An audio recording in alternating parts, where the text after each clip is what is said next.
بسم اللہ الرحمن الرحیم۔ السلام علیکم۔ اس ویڈیو میں ہم سورہ البلد کی تفسیر دیکھیں گے۔ تو سب سے پہلے ہم تفہیم القرآن میں سید ابو العلا مودودی رحمۃ اللہ کی تفسیر دیکھتے ہیں۔ اس سورہ میں ایک بہت بڑے مضمون کو چند مختصر جملوں میں سمیٹ دیا گیا، اور یہ قرآن کا کمالی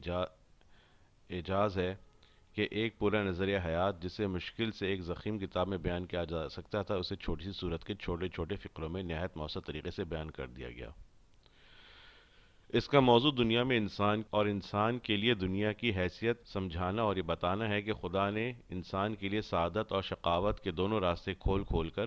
بیان کر دیے ہیں، ان کو دیکھنے اور ان پر چلنے کے وسائل بھی اسے فراہم کر دیے ہیں، اور اب یہ انسان کی اپنی کوشش اور محنت پر موقف ہے کہ وہ سعادت کی راہ پر چل کر اچھے انجام کو پہنچتا ہے یا شقاوت کی راہ اختیار کر کے برے انجام سے دوچار ہوتا ہے۔ سب سے پہلے شہر مکہ اور اس میں رسول اللہ صلی اللہ علیہ وسلم پہ گزرنے والے مصائب اور پوری اولاد آدم کی حالت کو اس حقیقت پر گواہ کی حیثیت سے پیش کیا گیا کہ یہ دنیا انسان کے لیے آرام گاہ نہیں ہے جس میں وہ مزے اڑانے کے لیے پیدا کیا گیا ہو، بلکہ یہاں اس کی پیدائشی مشقت کی حالت میں ہوئی ہے۔ اس مضمون کو اگر سورہ نجم کی آیت لیس للانسان الا ما سعی کے ساتھ ملا کر دیکھا جائے تو وہ بات بالکل واضح ہو جاتی ہے کہ اس کارگاہ دنیا میں انسان کے مستقبل کا انحصار اس کی سعی و کوشش اور محنت و مشقت پر ہے۔ اس کے بعد انسان کی غلط فہمی دور کی گئی ہے کہ یہاں بس وہی وہ ہے اور اوپر کوئی بالاتر طاقت نہیں ہے جو اس کے کام کی نگرانی کرنے والی اور اس پہ مواخذہ کرنے والی ہو۔ پھر انسان کے بہت سے جاہلانہ اخلاقی تصورات میں سے ایک چیز کو بطور مثال لے کر بتایا گیا ہے کہ دنیا میں اس نے بڑائی اور فضیلت کے کیسے غلط معیار تجویز کر رکھے ہیں۔ جو شخص اپنی کبریائی کی نمائش کے لیے ڈھیروں مال لٹاتا ہے، وہ خود بھی اپنی ان شاہ خرچوں پر فخر کرتا ہے اور لوگ بھی اسے خوب داد دیتے ہیں، حالانکہ جو ہستی اس کے کام کی نگرانی کر رہی ہے وہ یہ دیکھتی ہے کہ اس نے یہ مال کن طریقوں سے حاصل کیا اور کن راستوں میں کس نیت اور کن اغراض کے لیے خرچ کیا۔ اس کے بعد اللہ تعالیٰ فرماتا ہے کہ ہم نے انسان کو علم کے ذرائع اور سوچنے سمجھنے کی صلاحیتیں دے کر اس کے سامنے بھلائی اور برائی کے دونوں راستے کھول کر رکھ دیے ہیں۔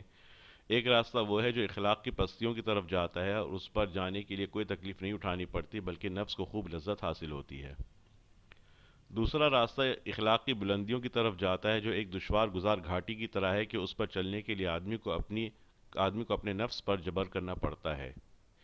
یہ انسان کی کمزوری ہے کہ وہ اس گھاٹی پر چڑھنے کی بنسبت کھڈ میں لڑکنے کو ترجیح دیتا ہے۔ پھر اللہ تعالیٰ نے بتایا کہ وہ گھاٹی کیا ہے جس سے گزر کر آدمی بلندیوں کی طرف جا سکتا ہے۔ وہ یہ ہے کہ ریا اور فخر و نمائش کے خرچ چھوڑ کر آدمی اپنا مال یتیموں اور مسکینوں کی مدد پر خرچ کرے، اللہ اور اس کے دین پر ایمان لائے اور ایمان لانے والوں کے گروہ میں شامل ہو کر ایک ایسے معاشرے کی تشکیل میں حصہ لے جو صبر کے ساتھ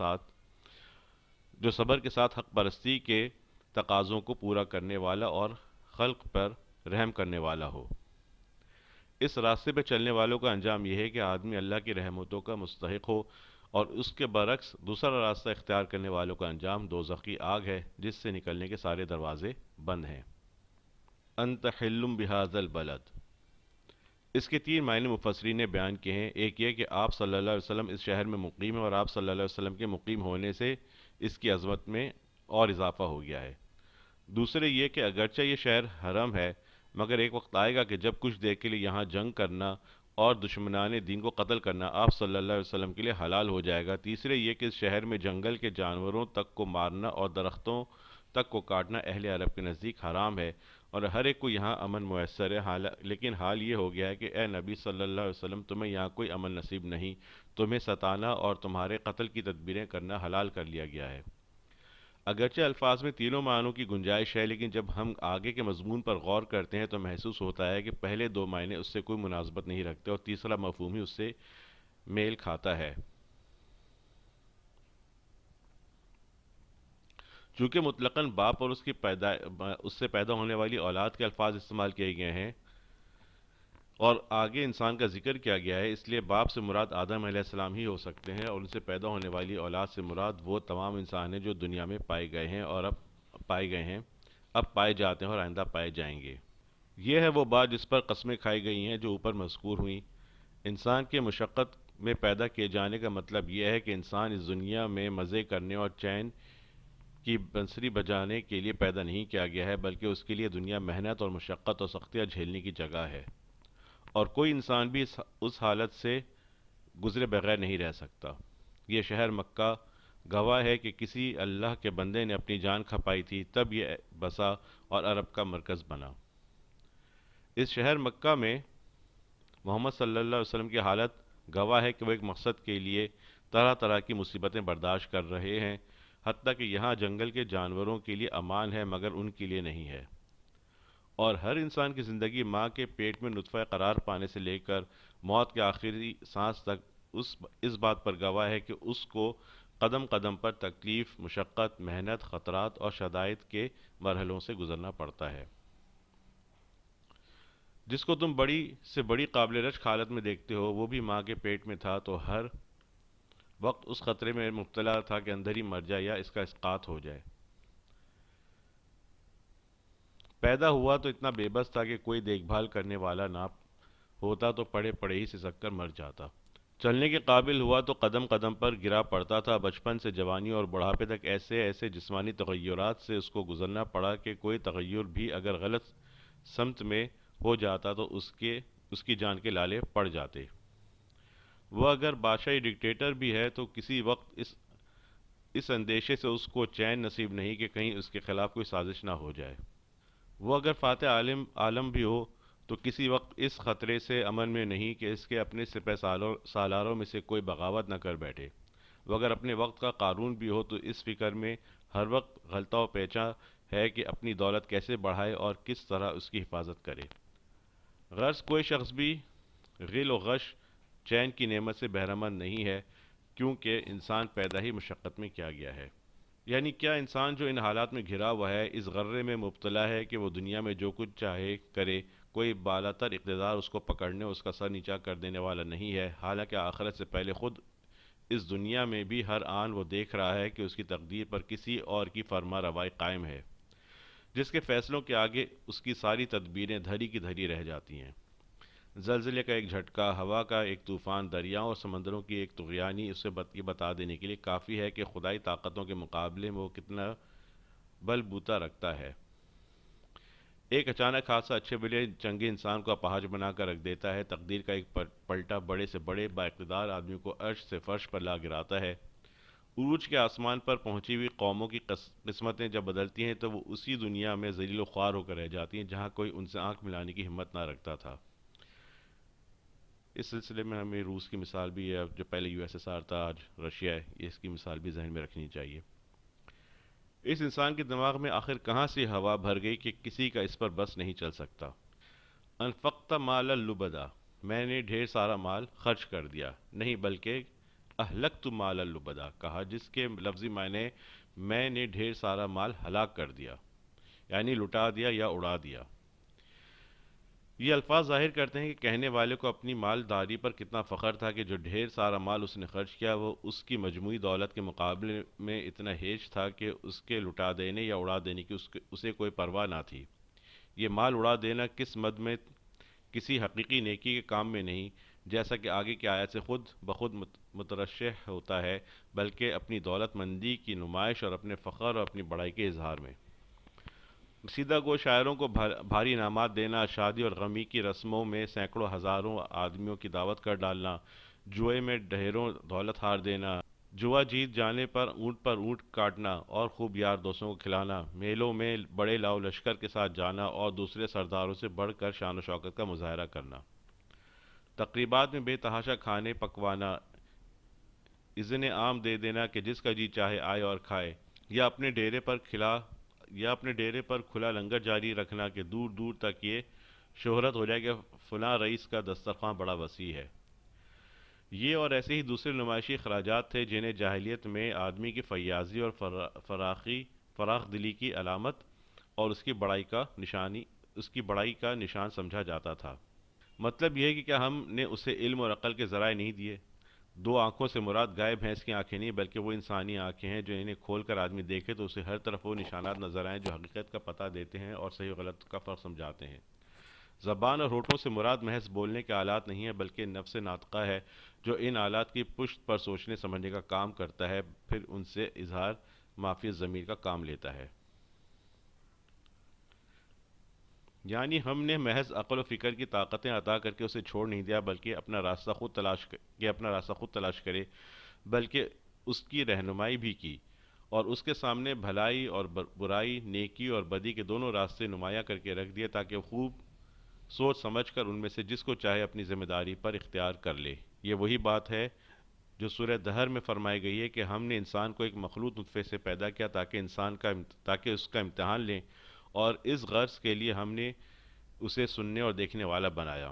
ہم نے اسے راستہ دکھایا، خواہ شکر کرنے والا بنے یا کفر کرنے والا۔ فلق تحمل عقبہ، اقتحام کے معنی ہیں اپنے آپ کو کسی سخت اور مشقت طلب کام میں ڈالنا۔ عقبہ اس دشوار گزار راستے کو کہتے ہیں جو بلندی پر جانے کے لیے پہاڑوں میں سے گزرتا ہے۔ بس آیت کا مطلب یہ ہے کہ دو راستے جو ہم نے اسے دکھائے ہیں ان میں سے ایک بلندی کی طرف جاتا ہے، مگر مشقت طلب اور دشوار گزار ہے۔ اس میں آدمی کو اپنے نفس اور اس کی خواہشوں سے اور شیطان کی ترغیبات سے لڑ کر چلنا پڑتا ہے، اور دوسرا آسان راستہ ہے جو کھڈوں میں اترتا ہے، مگر اس سے پستی کی طرف جانے کے لیے کسی محنت کی ضرورت نہیں پڑتی، بلکہ بس اپنے نفس کی باگیں ڈھیلی چھوڑ دینا کافی ہے۔ پھر آدمی خود نشیب کی طرف لڑکتا چلا جاتا ہے۔ اب یہ آدمی جس کو ہم نے دونوں راستے دکھا دیے تھے، اس نے ان میں سے پستی کی جانب جانے والا راستہ اختیار کر لیا، اور اس مشقت طلب راستے کو چھوڑ دیا جو بلندی کی طرف جانے والا ہے۔ اوپر چونکہ اس کی فضول خرچوں کا ذکر کیا گیا ہے جو وہ اپنی بڑائی کی نمائش اور لوگوں پر اپنا فخر جتانے کے لیے کرتا ہے، اس لیے اب اس کے مقابلے میں بتایا گیا ہے کہ وہ کون سا خرچ اور مال کا کون سا مصرف ہے جو اخلاق کی پستیوں میں گرانی کے بجائے آدمی کو بلندیوں کی طرف لے جاتا ہے، مگر اس میں نفس کی کوئی لذت نہیں، بلکہ آدمی کو اس کے لیے اپنے نفس پر جبر کر کے ایثار و قربانی سے کام لینا پڑتا ہے۔ وہ خرچ یہ ہے کہ آدمی کسی غلام کو خود آزاد کرے یا اس کی مالی مدد کرے تاکہ وہ اپنا فدیہ ادا کر کے رہائی حاصل کر لے، یا کسی غریب کی گردن قرض کے جال سے نکالے، یا کوئی بے وسیلہ آدمی اگر کسی تاوان کے بوجھ سے لد گیا ہو تو اس کی جان اس سے چھڑائے۔ اسی طرح وہ خرچ یہ ہے کہ آدمی بھوک کی حالت میں کسی قریبی، یتیم اور کسی ایسے بے کس محتاج کو کھانا کھلائے جسے غربت اور افلاس کی شدت نے خاک میں ملا دیا ہو اور جس کی دستگیری کرنے والا کوئی نہ ہو۔ ان آیت میں نیکی کے جن کاموں کا ذکر کیا گیا ہے ان کے بڑے فضائل رسول اللہ صلی اللہ علیہ وسلم نے اپنے ارشادات میں بیان فرمائے ہیں۔ مثلاً فکو رقبہ، گردن چھڑانے کے بارے میں حضور صلی اللہ علیہ وسلم کی بکثرت احادیث روایت میں نقل ہوئی ہیں، جن میں سے ایک حضرت ابو ہریرہ رضی اللہ عنہ کی روایت ہے کہ حضور صلی اللہ علیہ وسلم نے فرمایا، جس شخص نے ایک مومن غلام کو آزاد کیا، اللہ تعالیٰ اس غلام کے ہر عضو کے بدلے میں آزاد کرنے والے شخص کے ہر عضو کو دوزخ کی آگ سے بچا لے گا، ہاتھ کے بدلے میں ہاتھ، پاؤں کے بدلے میں پاؤں، شرمگاہ کے بدلے میں شرمگاہ۔ حضرت علی بن حسین رضی اللہ عنہ نے اس حدیث کے راوی سعد بن مرجانہ سے پوچھا، کیا تم نے ابو ہریرہ سے یہ حدیث خود سنی ہے؟ انہوں نے کہا ہاں۔ اس پر امام زین العابدین نے اپنے سب سے زیادہ قیمتی غلام کو بلایا اور اسی وقت اسے آزاد کر دیا۔ مسلم میں بیان کیا گیا ہے کہ اس غلام کے لیے ان کو 10,000 درہم قیمت مل رہی تھی۔ امام ابو حنیفہ اور امام شافعی نے اس آیت کی بنا پر کہا کہ غلام آزاد کرنا صدقے سے افضل ہے، کیونکہ اللہ تعالیٰ نے اس کا ذکر صدقے پر مقدم رکھا ہے۔ مساکین کی مدد کے فضائل بھی حضور صلی اللہ علیہ وسلم نے بکثرت احادیث میں ارشاد فرمائے ہیں۔ ان میں سے ایک حضرت ابو ہریرہ رضی اللہ عنہ کی یہ حدیث ہے کہ حضور صلی اللہ علیہ وسلم نے فرمایا، بیوہ اور مسکین کی مدد کے لیے دوڑ دھوپ کرنے والا ایسا ہے جیسے جہاد فی سبیل اللہ میں دوڑ دھوپ کرنے والا۔ اور حضرت ابو ہریرہ رضی اللہ عنہ کہتے ہیں کہ مجھے خیال ہوتا ہے کہ حضور صلی اللہ علیہ وسلم نے یہ بھی فرمایا تھا کہ وہ ایسا ہے جیسے وہ شخص جو نماز میں کھڑا رہے اور آرام نہ لے، اور جو پے در پہ روزے رکھے اور کبھی روزہ نہ چھوڑے۔ یتامہ کے بارے میں تو حضور صلی اللہ علیہ وسلم کے بے شمار ارشادات ہیں۔ حضرت سہل بن سعد رضی اللہ عنہ کی روایت ہے کہ رسول اللہ صلی اللہ علیہ وسلم نے فرمایا، میں اور وہ شخص جو کسی رشتہ دار یا غریب یا غیر رشتہ دار یتیم کی کفالت کرے جنت میں اس طرح ہوں گے۔ یہ فرما کر آپ صلی اللہ علیہ وسلم نے شہادت کی انگلی اور بیچ کی انگلی کو اٹھا کر دکھایا اور دونوں انگلیوں کے درمیان تھوڑا سا فاصلہ رکھا۔ حضرت ابو ہریرہ رضی اللہ عنہ حضور صلی اللہ علیہ وسلم کا ارشاد نقل کرتے ہیں کہ مسلمانوں کے گھروں میں بہترین گھر وہ ہے جس میں کسی یتیم سے نیک سلوک ہو رہا ہو اور بدترین گھر وہ ہے جس میں کسی یتیم سے برا سلوک ہو رہا ہو۔ حضرت ابو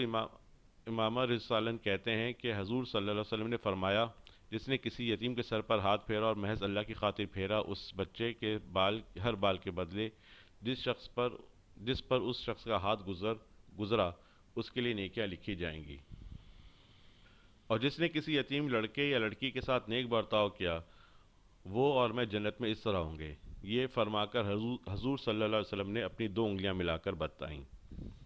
یعنی ان اوصاف کے ساتھ یہ ضروری ہے کہ آدمی مومن ہو، کیونکہ ایمان کے بغیر نہ کوئی عمل صالح اور نہ اللہ کے ہاں وہ مقبول ہو سکتا ہے۔ قرآن مجید میں بکثرت مقامات پر اس کی تصریح کی گئی ہے کہ نیکی وہی قابل قدر اور ذریعہ نجات ہے جو ایمان کے ساتھ ہو۔ مثلا سورہ نساء میں فرمایا، جو نیک اعمال کرے، خواہ وہ مرد ہو یا عورت، اور ہو وہ مومن، تو ایسے لوگ جنت میں داخل ہوں گے۔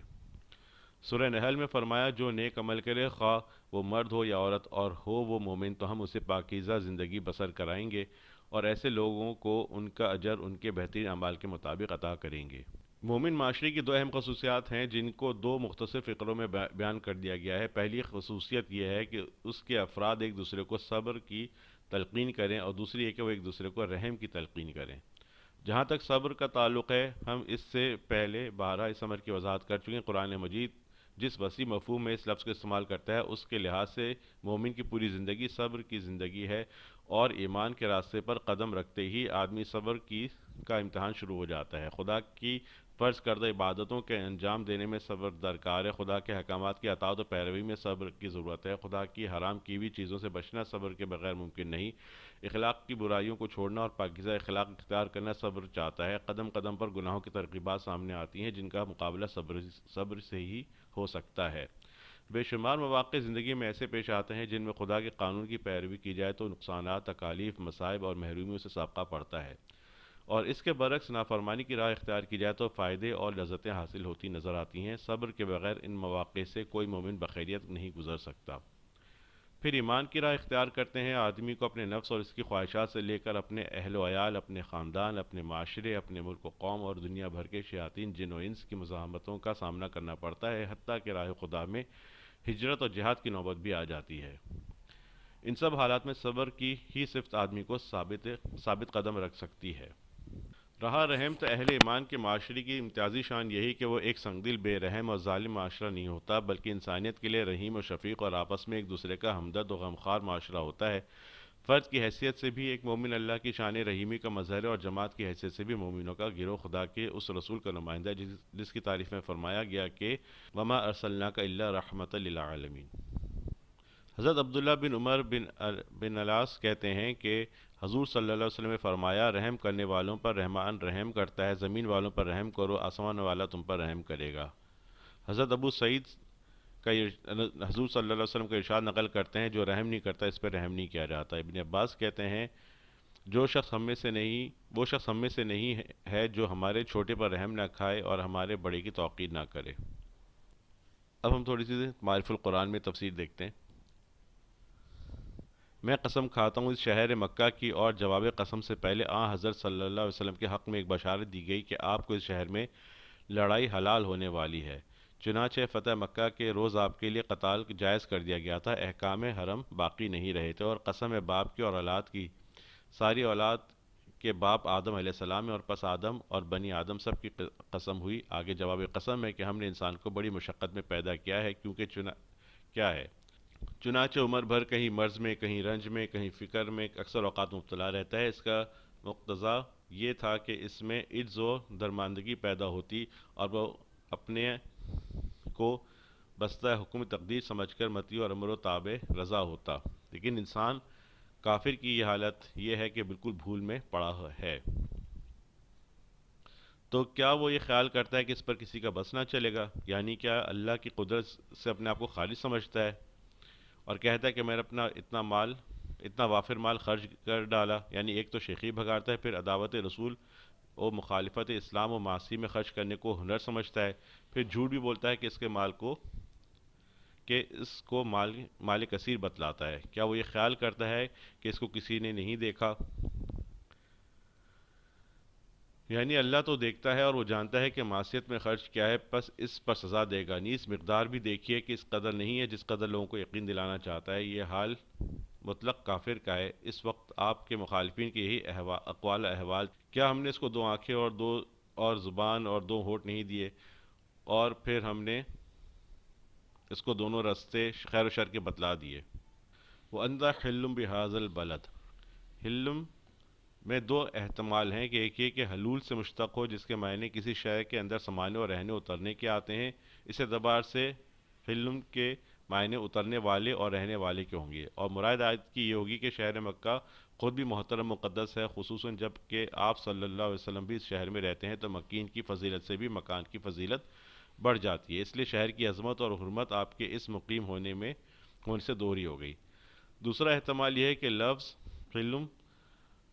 مصدر حلت سے مشتق ہو جس کے معنی کسی چیز کے حلال ہونے کے ہیں، اس اعتبار سے اس کے دو معنی ہو سکتے ہیں، ایک یہ کہ آپ کو کفار مکہ نے حلال سمجھ رکھا ہے کہ آپ کے قتل کے دیر پہ ہیں، حالانکہ وہ خود بھی شہر مکہ میں کسی شکار کو بھی حلال نہیں سمجھتے، مگر ان کا ظلم سرکشی اس حد تک بڑھ گیا ہے کہ جس مقدس مقام پر کسی جانور کا قتل بھی جائز نہیں، خود ان لوگوں کا بھی یہی عقیدہ ہے، وہاں انہوں نے اللہ کے رسول کا قتل اور خون حلال سمجھ لیا ہے۔ دوسرے معنی یہ بھی ہو سکتے ہیں کہ آپ کی یہ خصوصیت ہے کہ آپ کے لیے حرم مکہ میں کفار قتال کفار حلال ہونے والا ہے، جیسے کہ فتح مکہ میں ایک روز کے لیے آپ پیسے حکام میں حرم اٹھا لیے گئے تھے اور کفار کا قتل حلال کر دیا گیا تھا۔ تفسیر مظہری میں تینوں احتمال مذکور ہیں اور تینوں معنی کی گنجائش ہے۔ لقد خلقنا الانسان فی کبد، کبد کے لفظی معنی محنت و مشقت کے ہیں، معنی یہ ہے کہ انسان اپنی فطرت سے ایسا پیدا کیا گیا کہ اول عمر سے آخر تک محنت و مشقتوں میں رہتا ہے۔ حضرت ابن عباس رضی اللہ عنہ نے فرمایا کہ ابتدائی حمل سے رحم مادر میں محبوس رہا، پھر ولادت کے وقت تک کی محنت و مشقت برداشت کی، پھر ماں کا دودھ پینے پر، پھر اس کے چھوٹنے کی محنت، پھر اس اپنے معاش اور ضروریات زندگی فراہم کرنے کی مشقت، پھر بڑھاپے کی تکلیفیں، پھر موت، پھر قبر، پھر حشر، اور اس میں اللہ تعالیٰ کے سامنے اعمال کی جواب دہی، پھر جزا و سزا، یہ سب دور اس پر محنتوں ہی میں کے آتے ہیں۔ بعض علماء نے فرمایا کہ کوئی مخلوق اتنی مشقتیں نہیں جھیلتی جتنی انسان برداشت کرتا ہے، باوجود ہے کہ وہ جسم اور جثہ میں اکثر جانوروں کی نسبت ضعیف و کمزور ہے۔ الم نجعل له عینین ولسانا وشفتین وہدیناہ النجدین، نجدین تثنیہ نجد کا ہے جس کے معنی اس راستے کے ہیں جو اوپر بلندی کی طرف جاتا ہو، مراد اس سے کھلا واضح راستہ ہے، اور ان دو راستوں میں سے ایک خیر و فلاح کا اور دوسرا شر و ہلاکت کا راستہ ہے۔ سابقہ آیت میں انسان کی اس غفلت اور جہالت پر تنبیہ تھی کہ وہ سمجھتا ہے کہ میرے اوپر اللہ تعالیٰ کو بھی قدرت نہیں، اور یہ کہ اس کے اعمال و افعال کو کوئی دیکھنے والا نہیں۔ اس آیت میں چند ان نعمتوں کا ذکر ہے جو اللہ تعالیٰ نے اس کے وجود میں ایسی عطا فرمائی کہ خود ان کی صنعت اور حکمت پر ہی غور کرے تو اللہ تعالیٰ حق تعالیٰ کی بے مثال حکمت اور قدرت کا نظارہ انہی چیزوں میں کرے۔ ان میں پہلے دو آنکھوں کا ذکر فرمایا کہ آنکھ کے نازک پردے، نازک رگیں، ان میں قدرتی روشنی، پھر آنکھ کی وضع و حیت کی یہ نازک ترین عضو، اس کی حفاظت کا کیا سامان خود اس کی خلقت میں کیا گیا ہے۔ دوسری چیز زبان ہے، اس کی عجیب و غریب تخلیق اور دل کی باتوں کی ترجمانی جو اس پراسرار اور خودکار مشین کے ذریعے ہوتی ہے۔ اس کے حیرت انگیز طریقہ کار کو دیکھو کہ دل کے ایک مضمون آیا اور دماغ نے اس پر غور کیا اور اس کے لیے عنوان اور الفاظ تیار کیا، اور وہ الفاظ اس کی زبان کی مشین سے نکل گئے۔ زبان کے ساتھ شفتین یعنی ہونٹوں کا ذکر اس لیے بھی فرمایا کہ زبان کے کام میں ہونٹ بڑے مددگار ہیں۔ پھر آگے اس کی غفلت، شاعری اور بے فکری پہ تنبیہ کیا کہ ان روشن دلائل سے اللہ تعالیٰ کی قدرت کاملہ کا اور اس کے ذریعے قیامت میں دوبارہ زندہ ہونے اور حساب دینے کا یقین ہو جانا چاہیے۔ اس یقین کا مقتضا یہ تھا کہ یہ خلق خدا کو نفع اور راحت پہنچاتا، ان کو ایذاؤں سے بچاتا، اور اللہ تعالیٰ پر ایمان لاتا اور خود اپنی اصلاح کرتا اور دوسرے لوگوں کی اصلاح کی فکر کرتا تاکہ قیامت میں اصحاب یمین یعنی اہل جنت میں شامل ہو جائے، مگر اس بد نصیب نے ایسا نہ کیا بلکہ کفر پہ قائم رہا۔ فلاقتحم العقبہ وما ادراک ما العقبہ فک رقبہ، عقبہ پہاڑ کی بڑی چٹان کو بھی کہتے ہیں اور دو پہاڑوں کے درمیانی راستے کو یعنی گھاٹی کو بھی، اور دشمن سے نجات حاصل کرنے میں یہ عقبہ انسان کی مدد کرتا ہے کہ پہاڑ کے اوپر چڑھ کر دشمن سے اپنے آپ کو بچا لے یا پھر گھاٹی میں داخل ہو کر یہاں سے نکل جائے۔ اس جگہ اطاعت اور عبادات کو ایک عقبہ سے تعبیر فرمایا ہے کہ جس طرح عقبہ دشمن سے نجات دلانے کا سبب ہوتا ہے، اسی طرح اعمال صالح آخرت کے عذاب سے نجات کا ذریعہ بنتے ہیں۔ پھر ان اعمال صالح میں پہلے فک و رقبہ یعنی کسی غلام کو آزاد کرنا بہت بڑی عبادت اور ایک انسان کی زندگی بنا دینا ہے۔ دوسری چیز بیان فرمائی کہ بھوکے کو کھانا کھلانا بہت بڑا ثواب ہے، اور کھانا کھلانا کسی کو بھی ہو ثواب سے خالی نہیں، مگر بعض کو کھلانا بہت بڑا ثواب بن جاتا ہے۔ اس لیے اس بڑے ثواب کو حاصل کرنے کے لیے فرمایا یتیمن ذا مقربہ اور مسکینن ذا متربہ، یعنی خصوصاً جب کھانا کسی ایسے یتیم کو کھلایا جائے جس کے ساتھ تمہاری قرابت اور رشتہ داری بھی ہو، تو اس میں دوہرا ثواب ہو گیا، ایک بھوکے کا پیٹ بھرنا، دوسرے رشتہ دار کی صلہ رحمی اور اس کا حق ادا کرنا۔ فی یومن ذی مسغبہ یعنی بالخصوص ایسے دن میں اس کو کھانا کھلانا جس میں وہ بھوکا ہو اور بھی زیادہ موجب ثواب ہے۔ اب تھوڑا سا تفسیر ابن کثیر میں دیکھتے ہیں۔ حسن بصری رحمۃ اللہ فرماتے ہیں کہ اللہ تعالیٰ نے اپنے رسول صلی اللہ علیہ وسلم کے لیے فتح مکہ کے موقع پر مکہ مکرمہ میں جہاد کرنے کو حلال کر دیا تھا۔ یہی مفہوم صحیح حدیث میں بھی موجود ہے کہ رسول اللہ صلی اللہ علیہ وسلم نے ارشاد فرمایا، اللہ تعالیٰ نے زمین و آسمان کی تخلیق کے دن سے ہی اس شہر کو حرمت والا بنا دیا ہے، قیامت تک اس کی حرمت و عزت باقی رہے گی، نہ اس کے درختوں کو کاٹا جائے گا، نہ اس کے کانٹے اکھیڑے جائیں گے، میرے لیے صرف دن کی ایک گھڑی کے لیے حلال کر دیا گیا تھا، اب اس کی حرمت پھر لوٹ آئی ہے، خبردار حاضر غائب کو میرا پیغام پہنچا دے۔ فرمایا قسم کھاتا ہوں باپ کی اور اولاد کی۔ بعض نے کہا ہے والد سے مراد وہ شخص ہے جو بچوں والا ہو، اور ماں ولد سے مراد وہ جس کے بچے نہ ہوں۔ بعض نے کہا اس کے معنی یہ ہے کہ والد اور اس کی اولاد کی قسم۔ مجاہد رحمۃ اللہ وغیرہ فرماتے ہیں کہ والد سے مراد حضرت آدم علیہ السلام اور ماں ولد سے مراد آپ کی اولاد ہے۔ کبد کا معنی برابر اور سیدھا ہونا ہے، جیسے کہ اللہ تعالیٰ نے ارشاد فرمایا لقد خلقنا الانسان فی احسن تقویم، بے شک ہم نے انسان کو پیدا کیا ہے بہترین اعتدال پر۔ حضرت عبداللہ بن عباس رضی اللہ عنہ سے ایک روایت میں اس سے مراد یہ ہے کہ انسان کو خوب قوت اور طاقت والا پیدا کیا۔ آپ فرماتے ہیں کہ انسان کی پیدائش اور اس کے دانت اگنے میں غور و فکر کرو کتنی قوی چیز ہے۔ ابن زید رحمۃ اللہ فرماتے ہیں حضرت آدم علیہ السلام کو آسمان میں پیدا کیا گیا، اور عربی زبان میں آسمان کو کبد کہتے ہیں۔ ابن جریر رحمۃ اللہ کا مختار قول یہ ہے کہ انسان کو مشقت اور تکالیف برداشت کرنے کے لیے پیدا کیا گیا۔ فرمایا کیا وہ خیال کرتا ہے کہ اس پر کسی کا بس نہیں چلے گا؟ حضرت حسن بصری رحمۃ اللہ فرماتے ہیں کہ انسان یہ گمان کرتا ہے کہ اس کا مال کوئی نہیں لے سکتا؟ قتادہ رحمۃ اللہ فرماتے ہیں کیا ابن آدم یہ گمان کرتا ہے کہ اس سے مال کے بارے میں نہیں پوچھا جائے گا، اس نے کہاں سے کمایا، کہاں خرچ کیا؟ فرمایا کہتا ہے میں نے ڈھیروں مال فنا کر دیا۔ ابن آدم خیال کرتا ہے میں نے بہت زیادہ مال خرچ کیا۔ فرمایا کیا وہ خیال کرتا ہے اسے کسی نے نہیں دیکھا؟ مجاہد مطالعہ فرماتے ہیں کہ انسان خیال کرتا ہے کہ اللہ تعالیٰ نے اسے یہ عمل کرتے ہوئے نہیں دیکھا۔ فرمایا کیا ہم نے نہیں بنائی اس کے لیے دو آنکھیں، ایک زبان اور دو ہونٹ؟ ہم نے اسے دیکھنے کے لیے دو آنکھیں عطا فرمائی، گفتگو اور معافی ضمیر کے اظہار کے لیے زبان دی، اور دو ہونٹ عطا کیے جو گفتگو اور کھانا کھانے میں مددگار ہوتے ہیں، اور پھر یہ اس کے چہرے اور منہ کے لیے خوبصورتی کا باعث ہیں۔ حضرت عبداللہ بن مسعود رضی اللہ عنہ فرماتے ہیں کہ نجدین سے مراد خیر و شر ہیں۔ حضرت انس بن مالک رضی اللہ عنہ فرماتے ہیں رسول اللہ صلی اللہ علیہ وسلم نے ارشاد فرمایا دو راستے ہیں، تمہیں برائی کا راستہ بھلائی کے راستے سے کیوں اچھا لگتا ہے؟ یہ حدیث ضعیف ہے۔ حضرت عبداللہ بن عمر رضی اللہ عنہ فرماتے ہیں اقتحمہ کا معنی داخل ہونا ہے، اور عقبہ جہنم میں ایک پھسلواں والا پہاڑ ہے۔ کعب الاحبار فرماتے ہیں جہنم میں اس کے 70 درجے ہیں۔ حسن بصری رحمۃ اللہ فرماتے ہیں کہ جہنم میں ایک گھاٹی ہے، عقبہ جہنم میں ایک گھاٹی ہے۔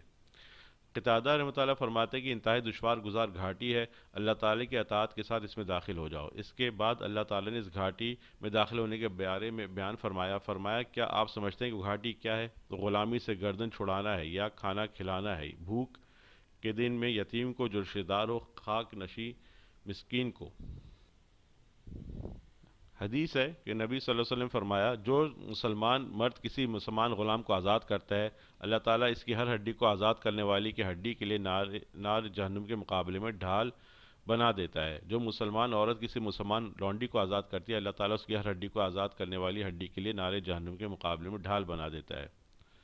رسول اللہ صلی اللہ علیہ وسلم نے ارشاد فرمایا جو اللہ تعالیٰ کے ذکر کے لیے مسجد تعمیر کراتا ہے، اللہ تعالیٰ اس کے لیے جنت میں گھر بنا دیتا ہے، اور جو شخص کسی مسلمان غلام کو آزاد کرتا ہے تو اللہ تعالیٰ اس غلام کو اس کے لیے نار جہنم کا فدیہ بنا دیتا ہے، اور جس مسلمان کے بال بڑھاپے میں سفید ہوتے ہیں قیامت کے دن یہ اس کے لیے نور بن جائیں گے۔ ایک روایت کے الفاظ یہ بھی ہیں، جس نے اللہ تعالیٰ کی راہ میں ایک تیر چلایا، اسے حضرت اسماعیل علیہ السلام کی اولاد سے ایک غلام آزاد کرنے کا ثواب ملے گا، خواہ وہ تیر نشانے پہ لگا ہو یا نہ لگا ہو۔ ایک روایت کے الفاظ ہیں، جس شخص کے تین بچے بالغ ہونے سے پہلے فوت ہو گئے، اللہ تعالیٰ اپنے فضل و کرم سے اسے جنت میں داخل فرمائے گا۔ جس نے اللہ کی راہ میں جو 2 جوڑے خرچ کیے، اللہ تعالیٰ اس کے لیے جنت کے 8 دروازے کھول دے گا، اور جس دروازے سے چاہے داخل ہو۔ ایک اور حدیث ہے، ایک دن ہم نے رسول اللہ صلی اللہ علیہ وسلم کی خدمت میں اپنے ایک ساتھی کے بارے میں حاضر ہوئے جس نے ایک شخص کو قتل کر کے نار جہنم کو اپنے اوپر واجب کر لیا تھا۔ آپ نے فرمایا، اس کی طرف سے ایک غلام آزاد کر دو، اللہ تعالیٰ اس کے ہر عضو کے بدلے میں اس کے ہر عضو کو نار جہنم سے آزاد کر دے گا۔ حضرت عبداللہ بن عباس رضی اللہ عنہ فرماتے ہیں، مؤصدہ کا معنی یہ ہے کہ ان پر جہنم کے دروازے بند کر دیے جائیں گے۔ مجاہد رحمۃ اللہ فرماتے ہیں کہ اسد الباب کے معنی لغت قریش میں دروازہ کو بند کرنا ہے، اس کی وضاحت ویل لکل ہمزۃ لمزہ میں آئے گی۔ ضحاک رحمۃ اللہ فرماتے ہیں، مؤصدہ کا معنی یہ ہے کہ وہاں دیواریں ہی دیواریں ہوں گی، کوئی دروازہ نہیں ہوگا۔ قتادہ رحمۃ اللہ فرماتے ہیں، ہر طرف سے بند ہوگی، اس میں نہ کوئی روشنی ہوگی، نہ کوئی سوراخ، نہ ہی وہ کبھی اس سے باہر نکل سکیں گے۔ اور ابو عمران فرماتے ہیں کہ قیامت کے دن اللہ تعالیٰ حکم فرمائے گا، تمام ظالموں، شیطانوں اور ان لوگوں کو جن کے شر سے دنیا میں لوگ ڈرتے تھے، ان کو زنجیروں میں جکڑ دو، پھر انہیں جہنم میں پھینک کر اوپر سے دروازے بند کر دو، پھر ان کے قدم کسی جگہ میں نہیں ٹھہریں گے، قسم بخدا پھر ان کو نہ تو آسمان کی صورت نظر آئے گی، اور نہ ہی انہیں لمحہ بھر کے لیے نیند آئے گی، اور نہ ہی انہیں وہاں کھانے پینے کے لیے کوئی چیز ملے گی۔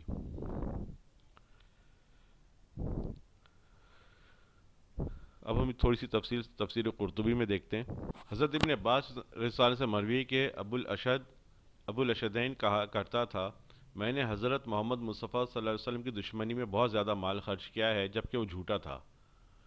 مقاتل نے کہا، یہ حارث بن عامر بن نوفل کے بارے میں نازل ہوئی، اس نے گناہ کیا، اس نے نبی کریم صلی اللہ علیہ وسلم سے فتویٰ طلب کیا تو نبی کریم صلی اللہ علیہ وسلم نے اسے حکم دیا کہ وہ کفارہ ادا کرے۔ اس نے کہا، میں جب سے حضرت محمد کے دین میں داخل ہوا ہوں، میرے مال تو کفارات اور نقصانات میں خرچ ہو گیا ہے۔ اس کا یہ قول اس چیز کا بھی احتمال رکھتا ہے کہ اس نے جو مال خرچ کیا تھا وہ اس کو کثیر جانتا تھا، تو یہ اس کی جانب سے سرکشی ہوگی، یا بطور افسوس کیا ہو تو اس کی جانب سے شرمندگی ہوگی۔ حضرت ابن عمر رضی اللہ عنہ نے فرمایا، یہ عقبہ جہنم میں ایک پہاڑ ہے۔ ابو رجا سے مروی ہے کہ ہمیں خبر پہنچی ہے کہ عقبہ اس پر 7,000 سال تک انسان چڑھتا رہے گا، اور اس سے اترنے میں بھی اسے 7,000 سال لگیں گے۔ حضرت حسن اور قتادہ نے کہا، یہ آگ میں سخت مشکل راستہ ہے جو پل سے پہلے ہے، اللہ تعالی کی اطاعت کے ساتھ اس میں داخل ہو جاؤ۔ مجاہد وغیرہ نے کہا، اس سے مراد وہ پل ہے جو جہنم میں ڈالا گیا ہے، جو تلوار سے تیز، اور اس کی مسافت 3,000 سال ہے، اس میں نرم جگہ، بلند اور پست جگہ ہیں۔ مومن پر یہ اتنے وقت کے لیے ہے جتنا عصر سے عشاء کا وقت ہوتا ہے، اور ایک قول یہ کیا گیا ہے کہ مومن اتنے وقت کے لیے اس میں داخل ہوگا جتنا وقت فرض نماز کا ہوتا ہے۔ حضرت ابو دردہ رضی اللہ عنہ سے مروی، انہوں نے کہا، ہمارے سامنے عقبہ ہے، اس میں سب سے نجات پانے والا وہ ہو جس کا سامان سب سے کم ہو۔ ایک قول یہ کیا گیا ہے، جہنم بذات خود عقبہ ہے۔ حضرت ابو رجا نے حضرت حسن بصری رحمۃ اللہ سے روایت نقل کی ہے کہ ہمیں یہ خبر پہنچی ہے کہ جس مسلمان نے کسی غلام کو آزاد کیا تو یہ جہنم سے آزادی کا فدیہ بن جائے گا۔